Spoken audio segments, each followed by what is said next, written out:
म सुरजमणि प्रधान तपाईलाई यस कार्यक्रममा मेरो कार्यक्रममा स्वागत जनाउँछु we will talk about the Olympics तर हामी टोकियो ओलम्पिक्सको कुरा गर्दैनौँ र जब पनि ओलम्पिक्स हामी भन्छौँ we think about the greatest sporting event in the world जो प्रत्येक 4 वर्षमा एकचोटि the world's greatest sporting event आयोजित गरिन्छ र आजको ओलम्पिक्स अर्कै विषयमा हो we are actually talking about the Food Olympics culinary arts exhibition प्रदर्शनीको रूपमा यसको इतिहास पनि लामो छ आदरणीय दर्शकवृन्द आजको विषय द फूड ओलम्पिक्स और द culinary ओलम्पिक्स भनेर पनि यसलाई नामकरण दिएको छ र हामी जब ओलम्पिक्सको कुरा गर्छौँ हामी खेलकुदको विषयतिर आकर्षित हुने गर्छौँ तर मलाई पनि थाहा थिएन र यही कुरो तपाईहरु समक्ष म I'm going to share before you the international Olympics related to the field of food र यसको नामकरण दिएको छ it has been dubbed the Culinary Olympics. It is one of the oldest or the most fantastic events in the field of food industry, culinary art, culinary exhibition को प्रदर्शनी को कुरा गर्दाखेरि जानकारी हाम्रो अघि आएको छ द culinary Olympics.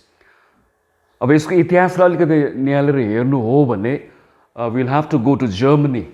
यसको थालनी जर्मनीमा भएको थियो 1896 1896 तिरको कुरा हो when you had a group of German chefs एक समूह थियो जर्मन शेफ्सहरूको जसले यो सोचे कि यदि जर्मनीलाई संसार अघि चिनाउनु हो भने सठिक माध्यम पर्यटन हुने गर्छ र and they thought about taking the German cuisine to the world German खाना चाहिँ संसार अघि पस्किने साथसाथै if you have an international event culinary event त्यो कार्यक्रममा विभिन्न राष्ट्रका खानेकुरो पनि जर्मनीमा आउने प्रवेश गर्ने त्यसो गर्दाखेरि आदान प्रदान भएर जर्मनीको नाम पनि अघि बढ्ने साथसाथै ज्ञान पनि प्राप्त हुने आदरणीय दर्शकवृन्द we talking about the international exhibition of culinary art जसलाई अहिले नामकरण दिएर culinary ओलम्पिक्स भनिन्छ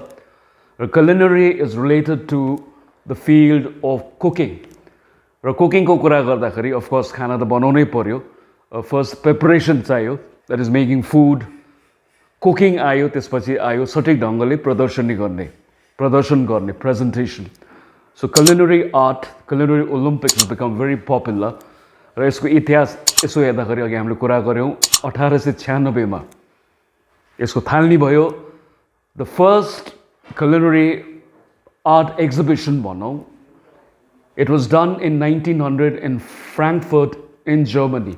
So Germany मा यसको सुरुवात भयो फ्राङ्कफर्ट मा 1900 मा र अहिलेसम्म 2021 सम्म आइपुग्दा यसको विस्तृत जानकारी हामी यसरी दिन सक्छौँ in 1951 न्यू बिगिनिङ भयो एउटा the first culinary art show after the second world war र 1992 मा for the very first time it was staged under the name IKA Culinary Olympics नामकरण भएर प्रथम पल्ट 1992 सालमा यसको थालनी भयो in 1996 for the first time it moved to Berlin 1992 सम्म फ्राङ्कफर्टमा हुने गर्थे 1900 देखि सुरु भएर but for the very first time in 1996 it moved to the city of Berlin र 2000 मा यसको the 20th Edison of the IKA Culinary Olympics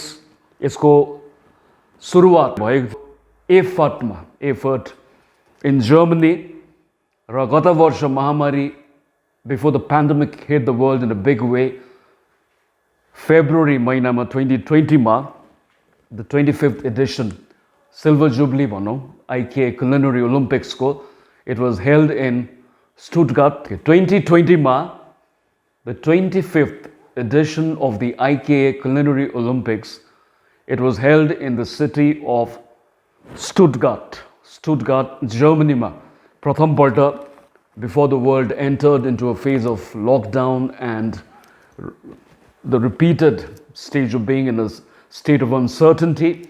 Rather than दर्शकवृन्द खुबै चाखलाग्दो विषय ओलम्पिक्स भन्ने बित्तिकै खेलकुदको कुरामा हामी डुब्ने गर्छौँ.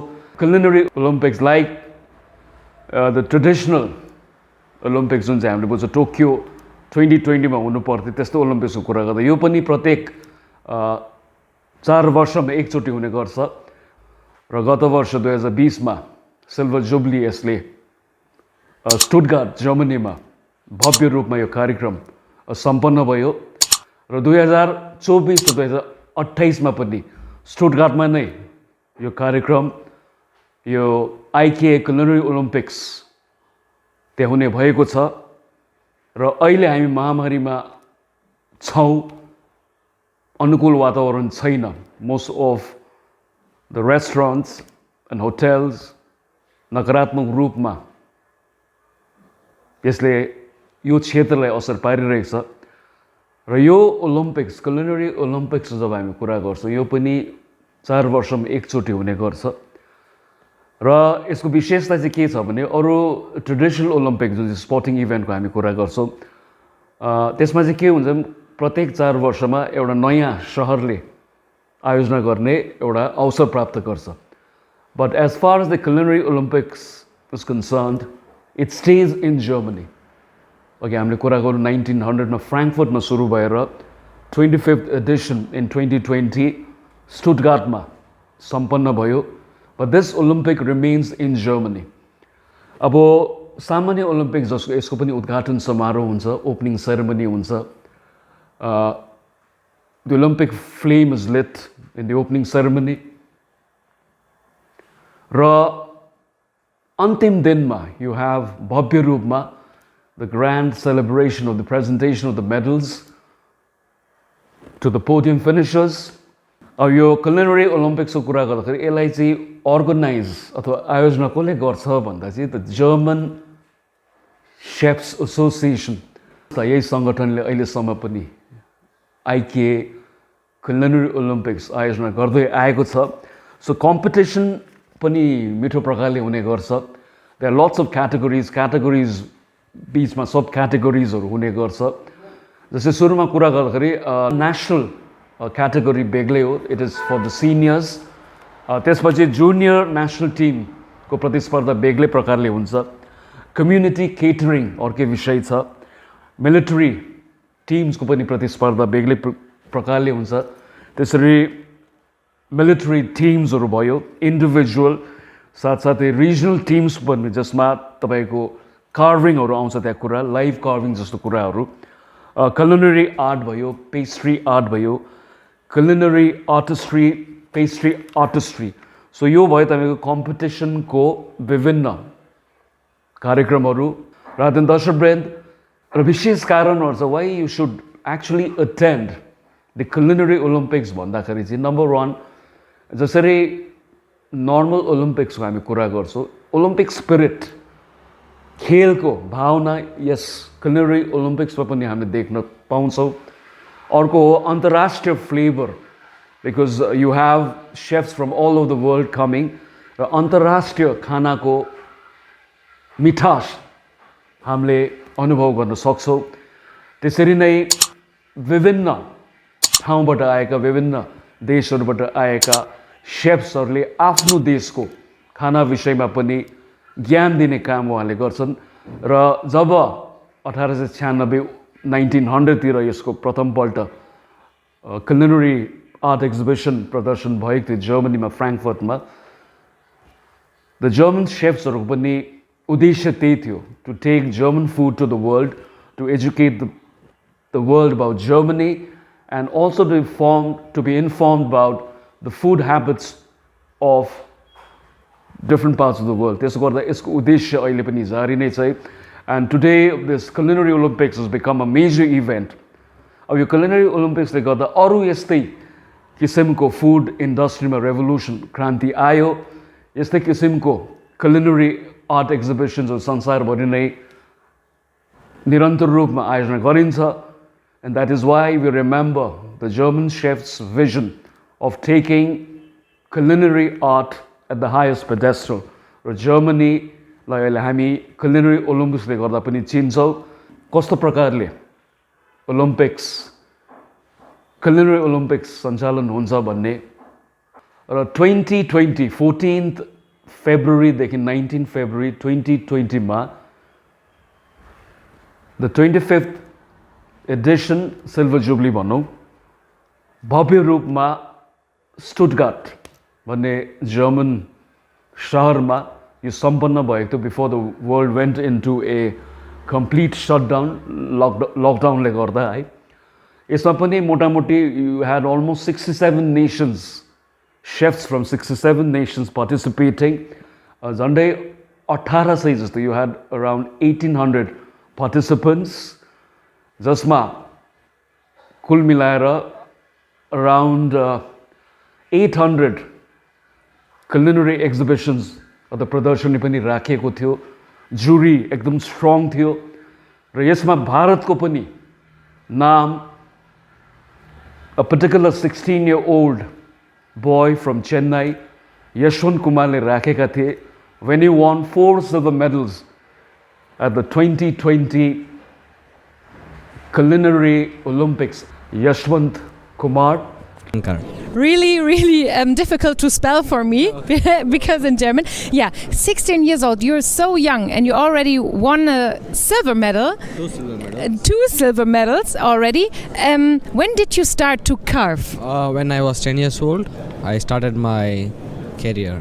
आदन दर्शकवृन्द जब हामी आज कुरा गर्दैछौँ Culinary Olympics को we will focus on the last edition 2020 को IKA Culinary Olympics को we've got a solid footage त्यो पनि क्रमले हामी देखाउँछ जसरी नर्वेले कस्तो प्रकारले राम्रो प्रदर्शनी गर्यो स्विडनको कस्तो प्रदर्शनी थियो आफ्नो आफ्नो क्याटेगोरीमा स्विट्जरल्यान्डको कस्तो प्रदर्शनी रहेको थियो the national culinary team from Denmark ले पनि मिलिट्री क्याटेगोरीतिर खुबै उत्कृष्ट प्रदर्शन गरेको थियो त्यसको पनि we've got small footage clipsहरू छ that we're going to show it.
We're still in the pandemics महामारी बीचमा नै यस कार्यक्रमले पनि हामी क्यामेरामा कैद गरिरहेका छौँ र we are shooting this at the prestigious and खुबै लोकप्रिय this cafe, this multi-cuisine restaurant which is situated in 10th Mile, very near David Gas, Kalimpongमा.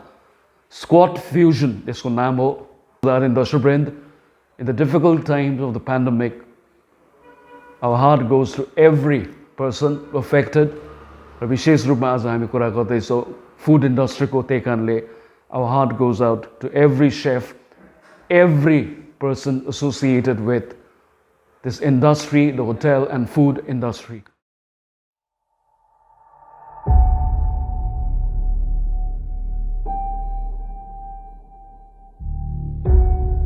We are here to enjoy and to celebrate our profession. Today is the day that all of us have been waiting and longed for with all our heart and passion. Today, all your dreams take shape.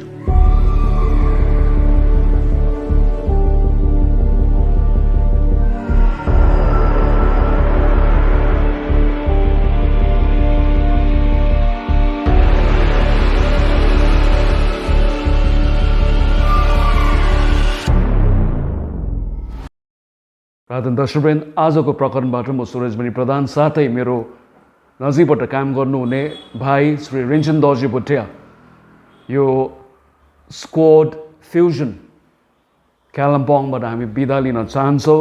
Till we meet in the next episode, stay healthy, stay safe. Namaskar. It's goodbye.